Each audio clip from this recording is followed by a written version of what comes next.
Hello students, my name is Komal, your English teacher, and we were studying chapter 1, A Letter to God, written by G.L. Fuentes. अभी तक हमने part 1 and part 2 complete कर लिया है और part 1 और 2 में हमने ये पढ़ा कि लेंचो की फसल पूरी बर्बाद हो जाती है हेल स्टॉर्म्स के थ्रू एंड फाइनली उसकी जो होप होती है, फेथ होती है भगवान पे, वो उस पर विश्वास रखता है, एक लेटर लिखता है गॉड को और जाके पोस्ट ऑफिस में मेल कर देता है। जब वो लेटर पोस्टमैन और पोस्ट ऑफिस रिसीव करते हैं, वो पहले तो उस पर हंसते हैं, बट पोस्ट मास्टर एकदम से सीरियस हो जाता है और बहुत इम्प्रेस होकर उसकी फेथ से वो डिसाइड करता है कि वो लेंचो की हेल्प करेगा। आज वाले पार्ट में हम पढ़ने वाले हैं how Lencho receives the money. उसको एक लेटर मिलता है because post master decided, right, वो 70 पेसोस कलेक्ट कर लेता है, गैदर कर लेता है और वो डिसाइड करता है कि अब वो लेंचो को ये पैसे भेजेगा। And then even after receiving money, Lencho writes another letter. We will be covering these 2 points and today we will be finishing off with this chapter. So इस चैप्टर, इस पर्टिकुलर वीडियो की क्या competency है? सबसे पहले being naive and irony, how a person can be so innocent and so naive. we'll be reading, we'll be looking about that in this particular video, and we'll be reading about irony and different types of irony that we are going to find in this chapter. So chalo, we'll quickly start with the chapter itself. This is the last part. After this there will be one more part of this particular chapter revolving around the question and answers. आज जो भी part पढ़ेंगे बहुत important है, बहुत सारे questions आते हैं, तो चलो शुरू करते हैं। The following Sunday, Lencho came a bit earlier than usual to ask if there was a letter for him. So last time Lencho ने लेटर लिख दिया था, पोस्ट मास्टर ने लेटर को कलेक्ट किया, हंसा, 70 पैसों सबसे कलेक्ट किए, एम्प्लॉइज से, फ्रेंड्स से, खुद की सैलरी का भी एक पार्ट दिया और वो एनवेलप में डाल के उस पर गॉड को साइन करके वो लेंचो के लिए उसने उस लेटर को रख दिया। अब नेक्स्ट संडे लेंचो ने एक संडे को लेटर लिखा और उसके अगले ही संडे वो जल्दी उठा और जल्दी से पोस्ट ऑफिस गया बिकॉज उसे विश्वास था। He was more than confident for the fact that he will receive money. वो बहुत कॉन्फिडेंट था, नो मैटर व्हाट भगवान उसकी हेल्प करेगा, ऐसा उसका विश्वास था। तो वो नींद से जल्दी से उठा, रेडी हुआ और जल्दी से नेक्स्ट संडे को पोस्ट ऑफिस चला गया। It was the postman himself who handed the letter to him, while the postmaster, experiencing the contentment, I'll just rub it off quickly ताकि तुम्हें समझ में आए, experiencing the contentment of a man who has performed a good deed, looked from his office. अब देखो, जब Lencho आया तो लेंचो ने इंक्वायर किया पब्लिक डेस्क पे कि क्या मेरे नाम से कोई लेटर आया है। तो पोस्टमैन खुद वो लेटर जिसमें 70 पेसोस थे, वो 70 पेसोस वाला लेटर लेके गया और लेंचो को हैंड ओवर कर दिया। अब जब लेंचो ने उस लेटर को रिसीव किया, so he was confident. Post master side में अपनी ऑफिस की खिड़की से ये सारा सीन देख रहा था एंड ही वॉज सेटिस्फाइड। वो बहुत ही खुश था। He was experiencing the contentment of a man who has performed a good deed. वो ऐसा उसको सेटिस्फैक्शन फील हो रहा था। उसे एक बहुत ही अच्छी फीलिंग हो रही थी कि उसने एक ऐसे इंसान की मदद की है जिसको भगवान पे विश्वास है और उसने खुद का नाम भी नहीं लिखा, उसने उस इंसान की मदद भी की है। इनफैक्ट उसने भगवान पर उसका विश्वास को भी बरकरार रखने में उसकी हेल्प की है। सो ये सारे एक्ट से पोस्ट मास्टर बहुत सेटिस्फाइड था कि उसने एक बहुत अच्छा काम किया है, उसने बहुत अच्छी चैरिटी की है। कंटेंटमेंट का क्या मतलब होता है? सेटिस्फैक्शन, टू गेट सेटिस्फाइड, और वी कैन से अगर तुम इससे और फ्लावरी इंग्लिश में मुझसे पूछोगे तो इसको हम कह सकते हैं gratified also. He was gratified of what he had performed. उसने जो डोनेशन किया, उसने जो इनिशिएटिव लिया, he was very happy of that. Lencho showed not the slightest surprise on seeing the money. Such was his confidence. You have to remember this line.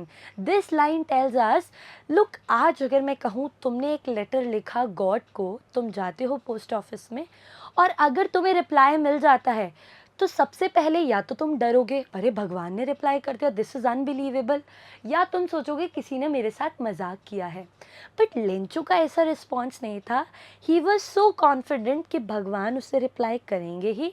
भगवान से उसने जो डिमांड की है वो डिमांड भी भगवान कुछ ना कुछ करके उसकी डिमांड पूरी करेंगे। It was his confidence and this shows us that Lencho was a firm believer of God. Lencho had unflinching faith.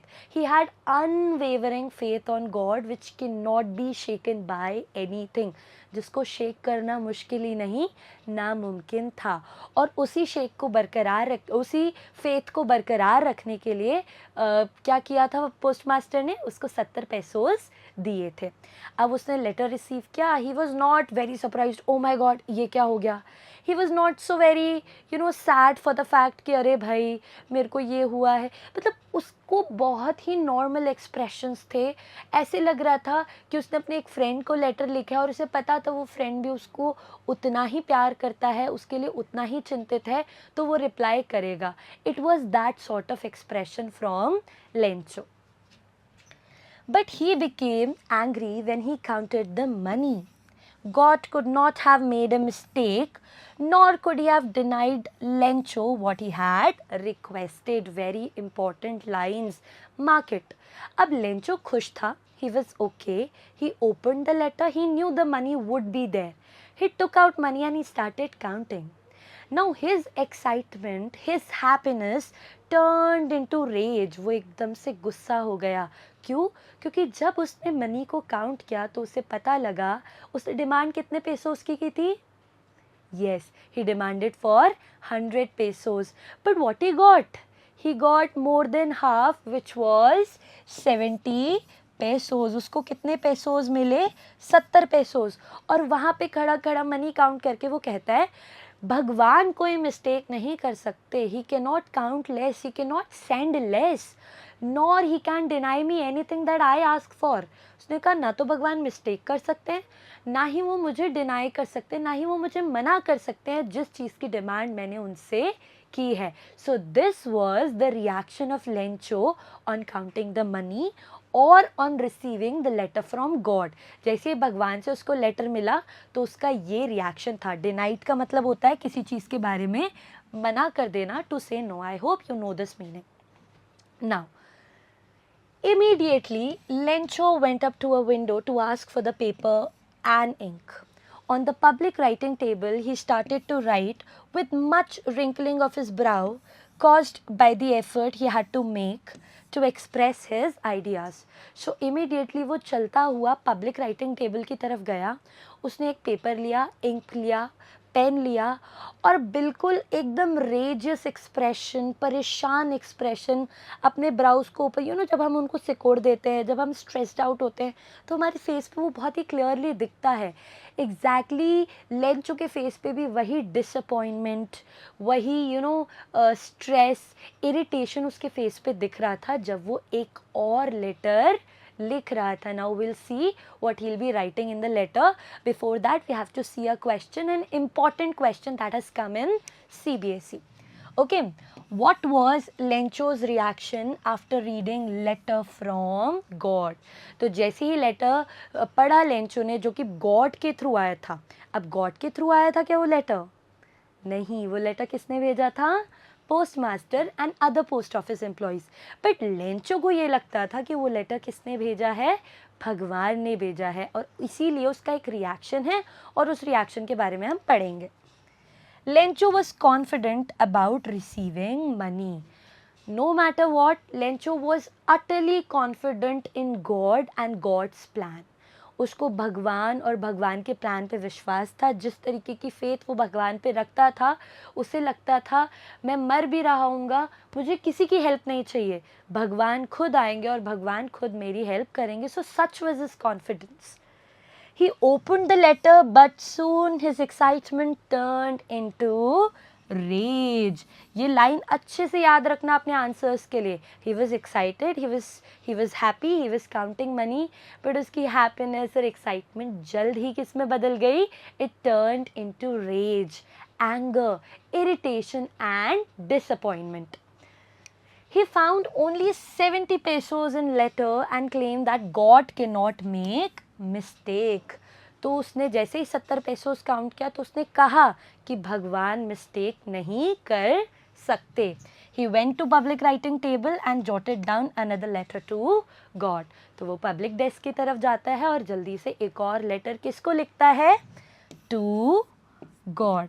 So 2 letters total Lencho लिखता है और एक लेटर भगवान के थ्रू आता है टू लेंचो. वो भगवान ने एक्चुअली नहीं लिखा होता, but post master imitates as God for helping Lencho. I hope I made myself clear. You have to remember this question and इसको प्रॉपरली पैराग्राफ फॉर्म में आप लिखना. When he finished, he went to the window to buy a stamp which he licked and then affixed to the envelope with a blow of his fist.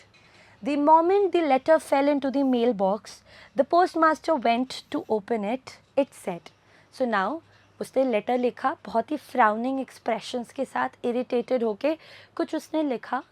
वो फिर थोड़ा सा आगे गया, उसने एक स्टैम्प खरीदा, स्टैम्प को लिख किया, लिख करके उसने ज़ोर से अपने फिस्ट से उस पर मुक्का मार के उसको क्या कर दिया? पेस्ट कर दिया लेटर पे, और लेटर जाके मेल कर दिया वापस से पोस्ट ऑफिस.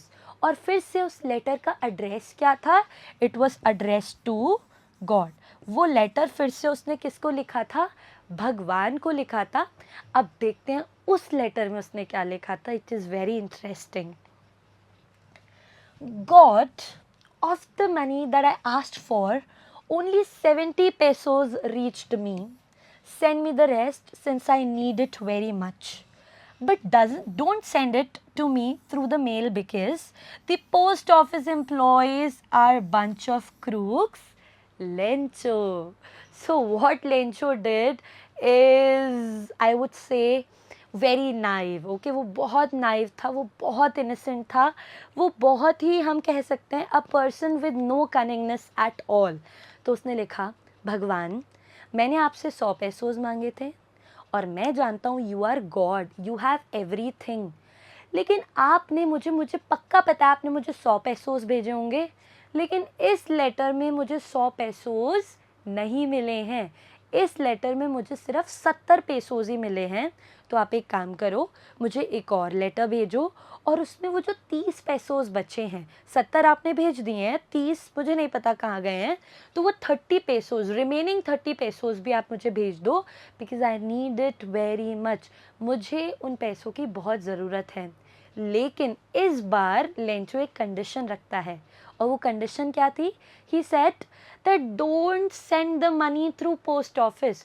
आप पोस्ट ऑफिस के थ्रू लेटर लिख के वो मनी मत भेजना मुझे, क्योंकि the people here at the post office, the employees who work at the post office, they are bunch of crooks. They are the people who rob money. They must have opened my letter, found 100 pesos in that, and they must have taken my 30 remaining pesos. So don't send money through mailbox. Please send the money through some other medium. And then he signed letter as Lencho that I am writing this letter to you. Please fulfill my demand. And with this, your chapter is over. Now, imagine postmaster looking from the window. He was standing there at the window. He was expecting Lencho to become happy. But then what turned out to be the real outcome? Lencho got furious. The people who helped him, जिन लोगों ने अपनी सारी money Lencho को दे दी, जिन लोगों ने अपने पैसे खुद निकाल के दिए with for an act of charity, उन्होंने सोचा कि वो एक इंसान की हेल्प कर रहे हैं, लेकिन उसी इंसान ने उनको क्या बुलाया? उसी इंसान ने उनको बुलाया अ बंच ऑफ क्रूक्स. यानी कि क्रूक्स का मतलब होता है जो लोग चोरी करते हैं, जो डिसऑनेस्ट होते हैं, जो गलत काम करते हैं. And this chapter comes to an end with that only. Now this part is very important because in this part we have irony. ठीक है, एक literary device होता है. What do we call it? We call it irony. Okay, just give me a minute.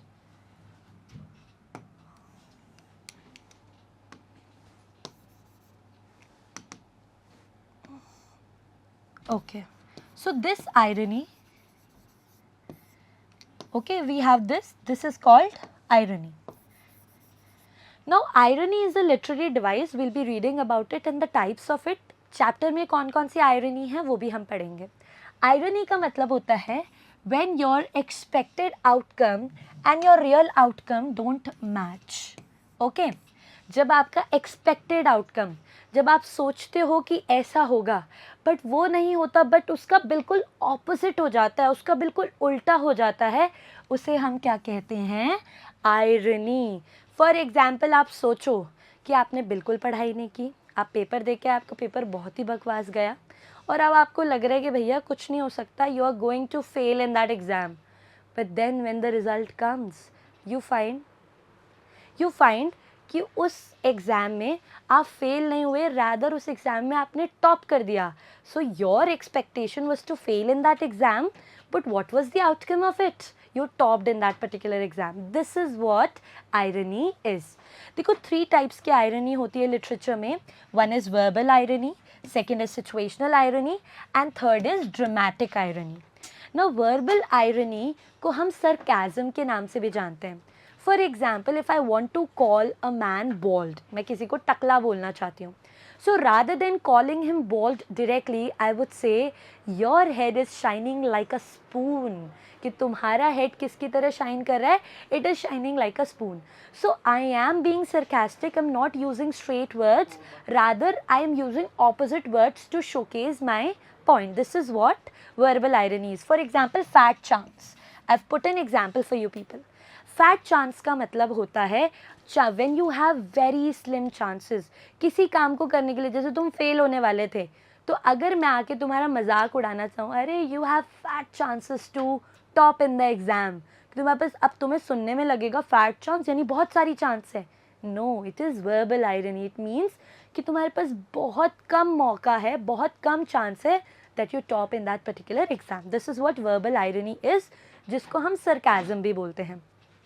Second is situational irony. आप सोचते हो ये situation है, इस सिचुएशन का आउटकम मे बी ये हो सकता है, रादर देन उसका आउटकम बिल्कुल ही जब ऑपोजिट निकलेगा तो उसे हम क्या कहते हैं? Situational irony.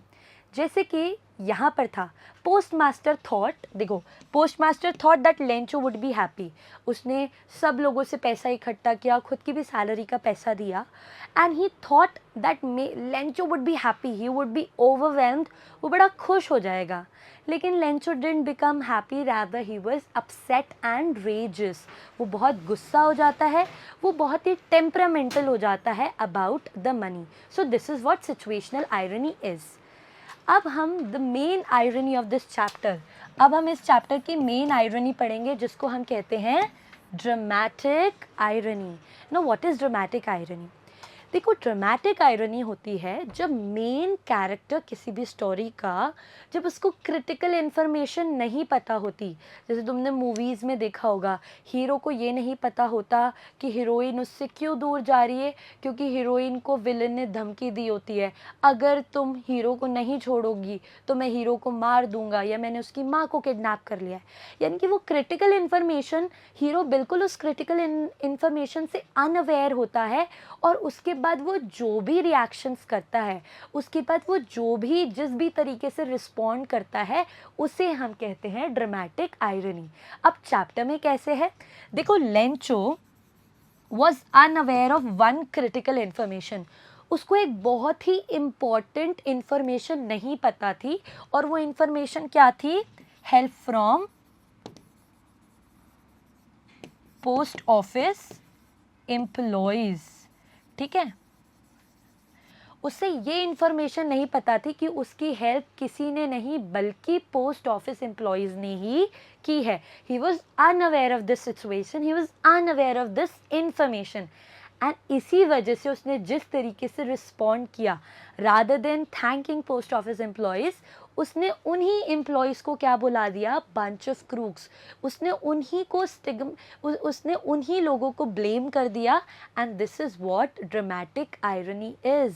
when the main character is unaware of critical information and if he or she behaves in the opposite way, this is what dramatic irony is. So I hope तीनों irony के examples आपको समझ में आए हैं, और अगर question में irony आएगा तो आप dramatic irony को भी mention करोगे. So we'll move further. Now we'll be quickly looking at the comprehension check. Was Lencho surprised to find letter for him with money in it? चलो जल्दी से सोचो, क्या लेंचो थोड़ा सा भी सरप्राइज हुआ था जब उसने लेटर खोला और लेटर में उसने पैसे देखे? We'll see the answer. No, Lencho was not surprised to find a letter for him with money. It was because he had full and complete faith in God. Lencho was not even slightest surprised to look at the money and the letter. वो थोड़ा सा भी surprise नहीं हुआ था. He was rather very confident. Why? Because he had complete faith in God. You can write, he had unwavering faith in God. ठीक है, you can use this point. He had unwavering faith in God. He knew that God saw everything, even in one's conscience. He said, भगवान ऊपर से बैठ के अपने सारे बच्चों को देख रहे हैं. इनफैक्ट जो इंसान के मन में चल रहा है वो भी भगवान को दिखाई देता है और भगवान को सुनाई देता है. तो no matter what, God would help him and he was confident, and that is why he was not surprised at all. We'll move to question number 2. What made him angry? उसको गुस्सा किस बात पे आया? हेलस्टॉर्म पे नहीं आया. इस पर्टिकुलर चैप्टर से, इस पर्टिकुलर वीडियो से कनेक्ट करके बताओ. Why he became angry? Yes, you're right. Lencho had requested God to send him 100 pesos. Lencho ने भगवान से 100 पेसोस की डिमांड की थी. But he found only 70 pesos. But उसे रिसीव कितने हुए? उससे कितने रुपए मिले? Only 70 pesos. 30 pesos were missing. He doubted on the post office employees that they might have taken that 30 pesos. और उसने इस चीज़ का ब्लेम किस पे डाला? इसने इस चीज़ का ब्लेम डाला पोस्ट ऑफिस एम्प्लॉयज़ पे. उसे लगा कि पोस्ट ऑफिस एम्प्लॉयज़ ने 30 पेसोस को चुरा लिया है. And this made him angry because he knew God cannot make mistake. He knew अगर भगवान 70 पेसोस भेज सकते हैं तो भगवान के पास कोई कमी थोड़ी है, वो 100 पेसोस भेज देंगे. और इसीलिए उसे लगा कि जो रिमेनिंग 30 पेसोस थे, it was actually stolen by the post office employees, and that is why he became angry. चलो, we'll be quickly looking at the learning outcome. competency से connect करके पढ़ेंगे जल्दी से. Limitations of human understanding. यहाँ पे बहुत ही अच्छे तरीके से हमें बताया गया है कि Lencho being a firm believer of God, वो भगवान पे तो बहुत विश्वास रखता था, लेकिन उसकी अंडरस्टैंडिंग सिर्फ भगवान के अलाउंड ही रिस्ट्रिक्टेड थी. इतना फर्मनेस, इतना फर्म बिलीफ उसका भगवान पे था, लेकिन did he actually believe in the human race? क्या वो अपने जैसे लोगों पे बिलीव करता था? नहीं. क्यों? क्योंकि उसकी अंडरस्टैंडिंग बहुत लिमिटेड थी. ही believed in God but he didn't believe in the people. उसको ये नहीं समझ में आया कि भगवान, ऑफ कोर्स भगवान हेल्प करते हैं, लेकिन क्या भगवान खुद धरती पे आके हमें हेल्प करते हैं? नहीं. भगवान हमारे लिए कोई ना कोई मीडियम चूज़ करते हैं और उसी मीडियम के थ्रू हमें हेल्प मिलती है. और लेंचो को ये समझना चाहिए था. इस बार वो मीडियम पोस्ट ऑफिस एम्प्लॉयज़ थे जिन्होंने खुद की सैलरीज और खुद के पैसे निकाल के उसकी हेल्प की, just because he could not understand the whole situation, just because his understanding was extremely limited. That is why he blamed the post office employees. Every story has two sides. यहाँ पर post office के जितने भी employees थे, post master था, they all were happy, they all were contented कि भैया हमने एक अच्छा काम किया है लाइफ में, किसी की मदद की है, और मदद करने के बाद हमने जताया भी नहीं कि हमने की है. Okay, which is a very big thing. बहुत बड़ा काम है ये. तो वो सब बहुत खुश फील कर रहे थे. लेकिन other side of the story क्या है कि even after helping someone, what they got in return? They were blamed of dishonesty. Other side of the story था कि even after उन्होंने इतनी मेहनत करने के बाद, किसी की हेल्प करने के बाद भी उन्हें in return क्या मिला? They only got convicted of robbery, उनको सिर्फ और सिर्फ चोरी का इल्ज़ाम सर पे लेना पड़ा। So every story has two sides. Post office employees के साइड से देखोगे तो they were happy in starting and sad at the end. Lencho के साइड से देखोगे तो लेंचो का बिलीव इतना ज़्यादा था, उसकी फेथ इतनी ज़्यादा थी कि उसको ये फील करवाना कि भगवान ने उसकी हेल्प नहीं की है, रादर पोस्ट ऑफिस एम्प्लॉयज़ ने उसकी हेल्प की है, it was a little difficult. तो हर किसी के साइड से देखेंगे तो every coin has two sides, और यहाँ पे भी दो ओपिनियन पैरेलली वॉक कर रहे हैं। And last is no expectation. This is a very big learning that we should all have after doing, ऐसा कहा जाता है अगर आप अपने लेफ्ट हैंड से किसी की मदद कर रहे हैं तो आपके राइट हैंड को भी ये पता नहीं होना चाहिए कि आपने किसी की मदद की है। तो जब आप किसी को बताना नहीं चाहते हैं तो आपको इन रिटर्न कभी भी एक्सपेक्टेशंस नहीं रखनी चाहिए। पोस्ट मास्टर एक्सपेक्टेड कि लेंचो खुश होगा, पोस्ट मास्टर एक्सपेक्टेड कि Lencho would B dancing out of Joy, और वो एकदम सरप्राइज हो जाएगा कि अरे वाह, भगवान ने मुझे हेल्प की, भगवान ने मुझे रिप्लाई किया। But this was not the case. Lencho turned, angry. He was rageous. He was temperamental. अगर पोस्ट मास्टर वहाँ पर एक्सपेक्टेशंस नहीं रखता, he did his job, उसने अच्छा काम किया, और वहीं पर अपनी सारी एक्सपेक्टेशंस को ज़ीरो करके वो अपने काम में लग जाता, तो शायद उसको उतना दुख नहीं होता। तो जब भी आप किसी की हेल्प करते हैं या कभी भी आप किसी के बारे में, किसी के लिए कुछ भी करते हैं, not just help, even if you are doing anything for any person, you should not put expectations, because not every time your expectations would be meeting the reality. हर बार आपकी expectations reality को meet नहीं करेंगी, and this is what we have learned through this chapter. Now I'll be quickly assessing you people on these, I think 3 MCQs that I have, 3 or 4 MCQs. I'll give you 5-second ka timer and then we'll see quickly. What does Lencho call the post office employees? A bunch of liars or a bunch of crooks? So I'll give you 5 seconds.